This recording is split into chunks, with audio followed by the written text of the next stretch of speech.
அஸ்ஸலாமு அலைக்கும். சஹருக்கு செய்கிற மாதிரி காரமாக ஒரு ப்ரான் மசாலா எப்படி பண்ணுறதுன்னு சொல்கிறேன். ஒரு மண் சட்டியில் தேங்காய் எண்ணெய் 3 டேபிள் ஸ்பூன் அளவுக்கு சேர்த்துக்கோங்க.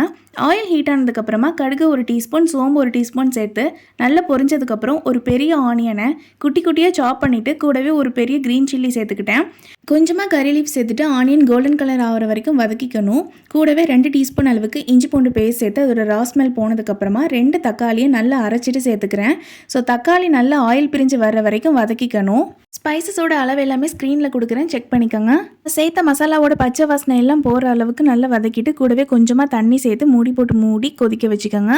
மசாலா இந்த அளவுக்கு குக் ஆகி நல்லா ஆயில் பிரிஞ்சு வந்ததுக்கப்புறம் இதில் 300 கிராம் அளவுக்கு ப்ரான்ஸை நல்லா வாஷ் பண்ணிவிட்டு மசாலா போட்டு வரட்டி வச்ச இறாலை இது கூட சேர்த்துட்டு நல்லா மிக்ஸ் கொடுத்துட்டு கொஞ்சமாக தண்ணி சேர்த்து மூடி ஒரு 5 மினிட்ஸ் நல்லா குக் பண்ணிவிட்டு லாஸ்ட்டில் கொத்தமல்லி இலை தூவி இறக்குனீங்கன்னா நம்மளோட ப்ரான் மசாலா ரெடி. இந்த வீடியோ பார்க்குறவங்க கண்டிப்பாக இந்த ரெசிபியை ட்ரை பண்ணி பாருங்கள். இந்த வீடியோ பிடிச்சதுன்னா மறக்காமல் லைக் அண்ட் ஷேர் பண்ணிவிட்டு என்னை ஃபாலோ பண்ணிக்கோங்க. தேங்க்யூ.